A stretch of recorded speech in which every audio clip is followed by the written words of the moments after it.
Good morning, everyone. So, if you haven't visited my first lecture of this chapter, so kindly visit that. First of all, try to understand what I have just taught you, what I have just taught you in the first lecture of this chapter. Name of the chapter is Chemical Reactions and Equations, and here is the first topic which we do have characteristics of chemical reactions, in which in the first lecture we have studied about the characteristics of the chemical reaction. Means what?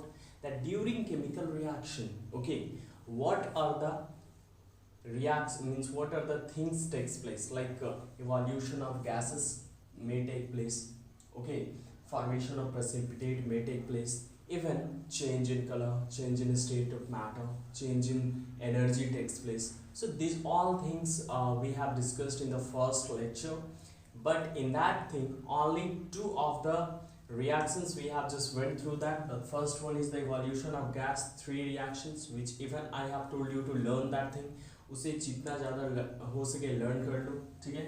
Second, formation of precipitate, उनके भी तीन examples आपको मिले हैं बच्चों, formation of precipitate का, उसे भी अच्छे से लर्न करना है। तो फिर से मैं एक बार बता देता हूँ कि जिन बच्चों ने या फिर जो भी व्यूअर्स हमारे फर्स्ट लेक्चर के थ्रू ले गए हैं इस चैप्टर का, सबसे पहले विजिट करो, डिस्क्रिप्शन में लिंक दिए हुए हैं, सबसे पहले उसे ध्यान से देखो, समझो, पढ़ो, सीखो, उसके बाद इस लेक्चर को समझना, ठीक है। तो ज़्यादा अच्छे से क्लियर होंगी, क्योंकि ये सारा जो है लेक्चर बाय लेक्चर रिज्यूम किया हुआ है। Okay, so without taking much time, let's start. Third characteristic, that is change of color. Okay, means during chemical reaction it may possible that change in color can occur, like in general life. If you will go through that, in that you will find that before ripening of the fruits or the vegetables, you will find the color is different. Like mango, it have the green color, and after ripening, after changing which takes place, it just become yellowish in color. So how this change in color takes place? Due to the chemical reactions. Okay, so here we are studying characteristics of the chemical reaction, so this one will be also the topic. Now let's see few examples here. Okay, so our first example you can just see, ठीक है। तो चल देखते हैं change of colour में क्या हो रहा है हमारा, कैसे कैसे रिएक्शंस हो रहे हैं, मतलब रिएक्शन के दौरान क्या चेंज, किस कलर में चेंज हो जा रहा है, ठीक है। First one we do have red lead oxide. सबसे पहले तो लेड ऑक्साइड का केमिकल फार्मूला याद रखना है। लेड ऑक्साइड Pb3O4 हो रहा है, ठीक है, क्योंकि इनके जो वैलेंसीज है उसके अकॉर्डिंगली ये रिएक्ट कर रहा है। फाइनली ये सॉलिड स्टेट में, S is showing it is in solid state and it is in red colour. Okay, now one more symbol you have seen here, that is in the form of triangle. अभी तक तो यही समझ रहे थे sir ये triangle है, तो एक्चुअली इस ट्राइंगल को ना हम बोलते हैं हिट। तो कैसे प्रोनाउंस करेंगे?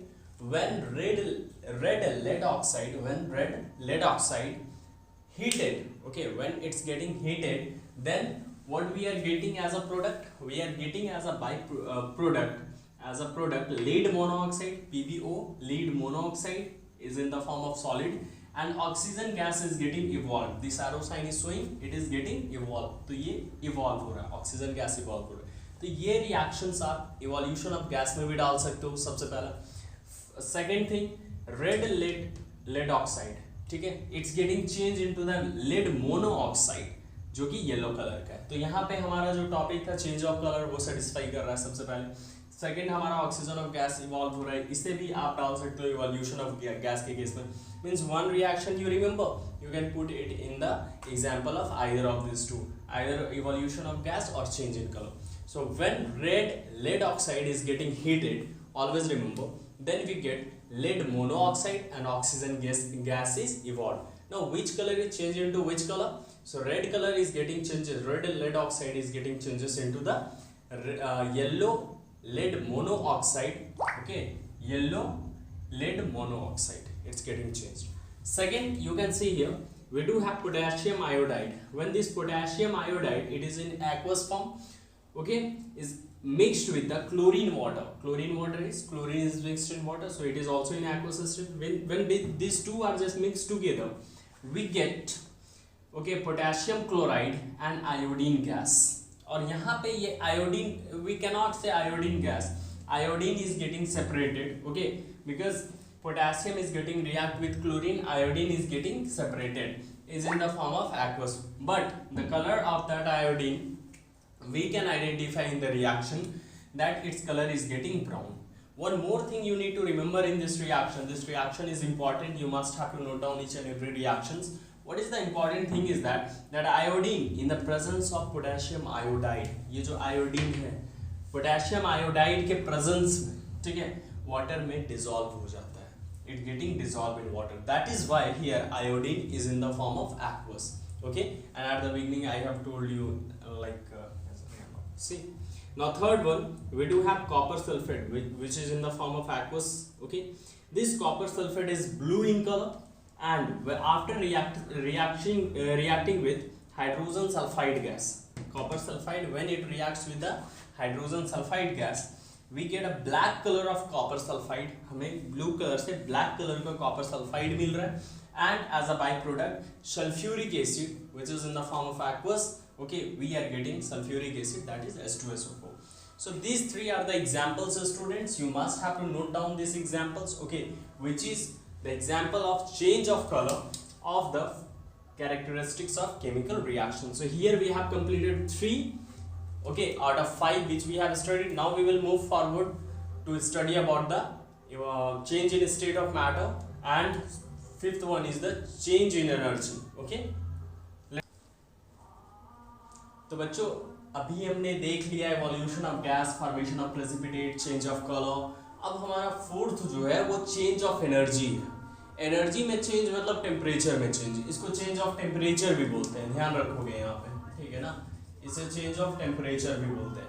Now how the temperature is going to be change, वो either it's going to be increase और it may be decrease. Okay, temperature में 2 ही तरह का चेंज हो सकता है, या तो वो इंक्रीज करेगा या फिर डिक्रीज करेगा. सिंपल सी बात है ना.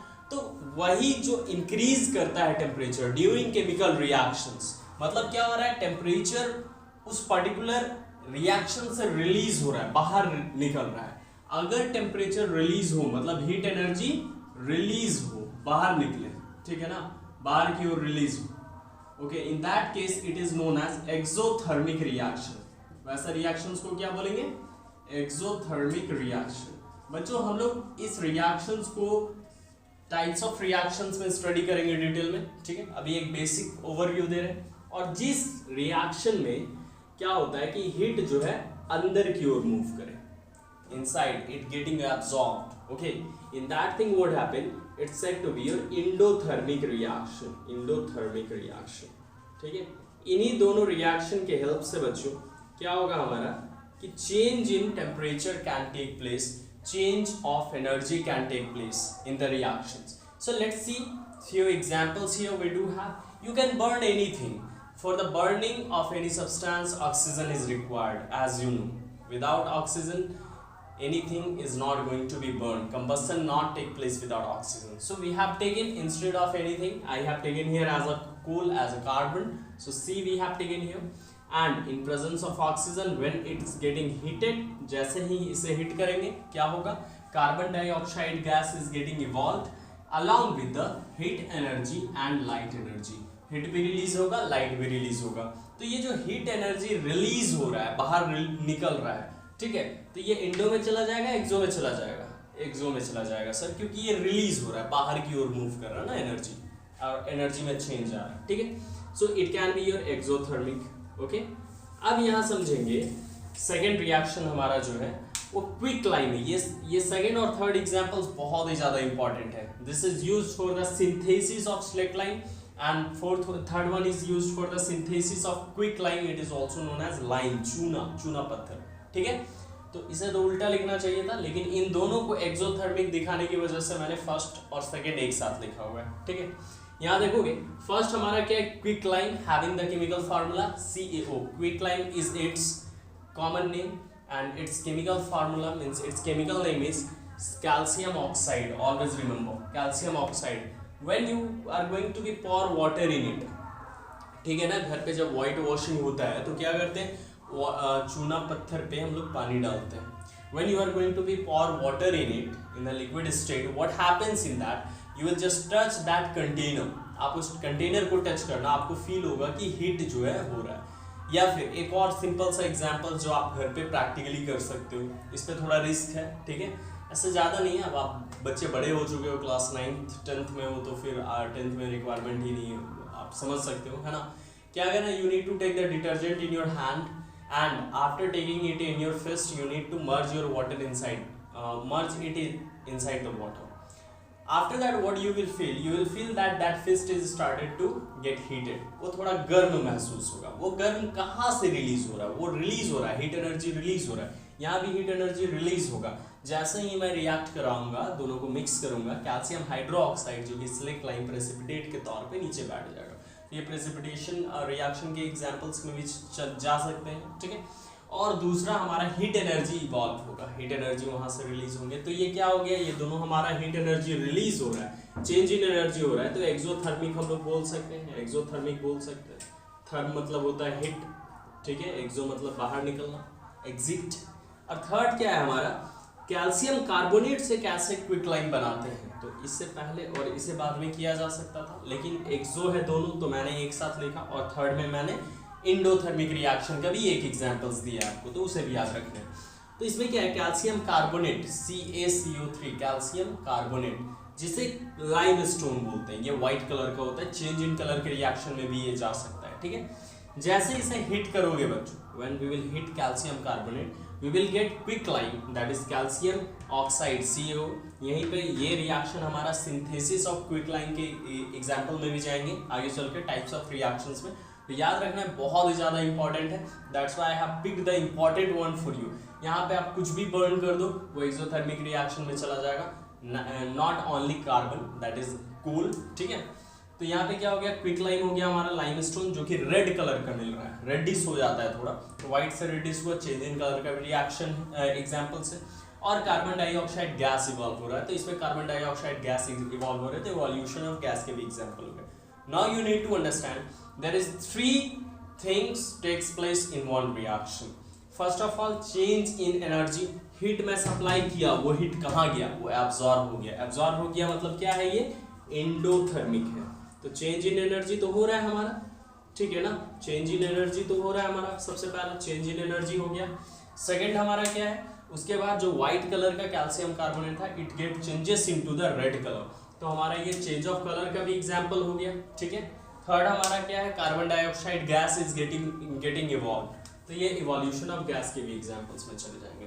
तो कुछ ऐसे रिएक्शंस है बच्चों जो सारे बहुत सारे टाइप्स में हमारे चले जाते हैं, कैरेक्टरिस्टिक्स में चले जाते हैं. तो उसे याद रखोगे तो बहुत ही ज़्यादा इंपॉर्टेंट है, आगे भी हेल्पफुल होगा हमारे लिए, ठीक है.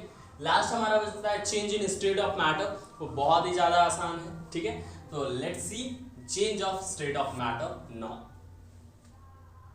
तो बच्चों अब हम लोग देखने वाले हैं last characteristics of the chemical reaction. हमने देख लिया evolution of gas, formation of precipitate, change of colour and change of energy right now. In change of energy, endothermic, exothermic both. Now we do have the last one of change of physical state, that is change of state of matter. इसमें तो एकदम general सा mind में आना चाहिए कि change of state of matter हो रहा है, मतलब solid to liquid, liquid to gas, या फिर gases to liquid, liquid to solid. यही सारे हमारे change of state of matter हैं. क्योंकि बाकी जो दो स्टेट ऑफ मैटर आपने पढ़ा, प्लाज्मा और बोस-आइंस्टीन कंडेंसेट, स्टैंडर्ड 9th के फर्स्ट चैप्टर में, तो उसे तो अभी हम लोग एज अ प्रैक्टिकल लाइफ हम लोग डायरेक्टली यूज नहीं कर रहे हैं, ठीक है. ये अभी साइंटिफिकली बहुत सारे रिसर्चेस चल रहे हैं उस पर, तो उस पर हम लोग बाद में बात करेंगे. फिलहाल हम लोग देखते हैं सॉलिड, लिक्विड और गैस के कन्वर्सन्स में. तो हमने मात्र 2 एग्जांपल्स लिए आपके लिए, आप ढेरों सारे एग्जांपल्स इसके फाइंड कर सकते हो, ठीक है. बहुत ही आसान है. तो ये 2 इंपॉर्टेंट एग्जांपल्स है, that's why I have taken the most common example which regularly I am taking inside the classes. That is the formation of water. Now how the water can be formed with the help of hydrogen gas and oxygen gas. These two are the gases, and after combination of these two gases we are getting liquid. But how we can combine the hydrogen and oxygen and we will get water? No, not like that. It can be just combined with the help of electric spark at room temperature. जो हमारा general तापमान होता है room का 20 degree to 30 degree Celsius, ये मिलनी, ठीक है. सो उस रूम टेम्परेचर में इलेक्ट्रिक स्पार्क जब प्रोड्यूस होंगे, in that spark what happen whenever oxygen and hydrogen gas collapse with each other, they are going to be combined and form the water as a water vapour, okay.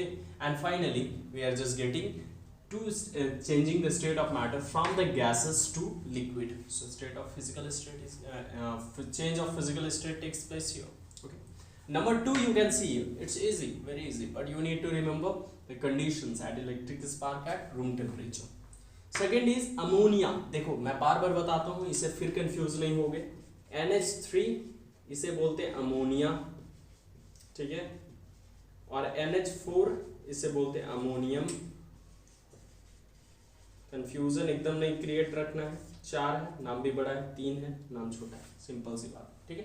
अब क्या है, ammonium gas है। जब ammonium gas को hydrochloride gas से पास करवाएंगे, ठीक है, हाइड्रोक्लोरिक एसिड वाला जो गैस होता है हाइड्रोक्लोराइड गैस है हमारा, उसमें अमोनियम गैस को जैसे ही पास कराएंगे, both are it at gases at room temperature. General हम लोग भी इस एक्टिविटी को कर सकते हैं, लेकिन ये थोड़ा टॉक्सिक होता है नेचर का, इसलिए हम लोगों को डायरेक्टली अवेलेबल भी नहीं होगा करने के लिए, ठीक है ना। जैसे ही इन दोनों गैस को पास करवाएंगे हमें सॉलिड पाउडरी सब्सटेंस मिलेगा आफ्टर रिएक्शन। वो कौन सा है, ammonium chloride, ammonium NH4 and chloride. This white powder we are just getting. So here is also change of a state of matter takes place. Gases मिलकर solid बना दिए directly, sublimation वाला case, gases मिलकर के liquid बना दिए directly, ठीक है ना। तो ये सारे change of state of matter के कुछ एग्जांपल्स हैं हमारे। तो बच्चों मैं आपको एकदम सिंपल सी बात बताता हूँ, क्लास 10th की जो केमिस्ट्री है या फिर 9th की केमिस्ट्री है आसान, ठीक है। माइंड से ये हवा निकाल दो, सारे बच्चे ये डर बना हुआ होता है कि ये बहुत ही ज़्यादा टफ है सर, कैसे होगा, ये दिमाग से निकाल लीजिए। Step by step, part by part सारे टाइप्स को क्लियर करते चले जाओ।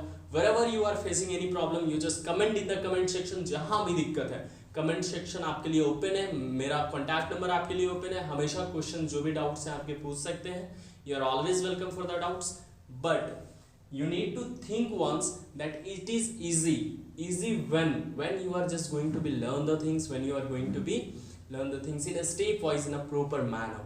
आप अभी क्या करो, जितने भी रिएक्शंस मैंने पढ़ाया आपको 336 फर्स्ट लेक्चर में, then change of colour, change of energy 3 okay, here 6 and right now only 2। ये तो अभी यही लर्न हो जाएंगे sir, H2 plus O2 H2O, ठीक है। After that we need to balance it, NH3 plus HCl NH4Cl, यहीं पे लर्न हो जाने हैं।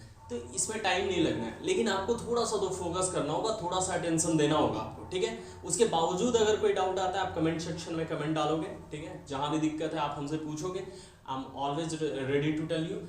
Here is the end of the characteristics of chemical reactions। हमारा यहाँ पे characteristics of chemical reaction खत्म होता है, वीडियो काफ़ी लॉन्ग हो जाएगा तो हमने बस यहीं स्टॉप करना है। लेकिन आगे जाने से पहले मैं ये बता दूँ कि आगे के जो पोर्शन है उसे आपको टच करना है, थोड़ा सा पढ़ के आने हैं, समझने हैं जो भी टॉपिक्स है आपके अपने बुक से, so that in the next lecture you must have to understand the things more proper way, okay। So till the time, thank you, have a nice day। But if you have came first time in our channel, try to subscribe it, because you will get lots of things in my channel, not only about the study material as well as the life motivational things, okay। So have a very great day, stay safe and stay healthy and be happy।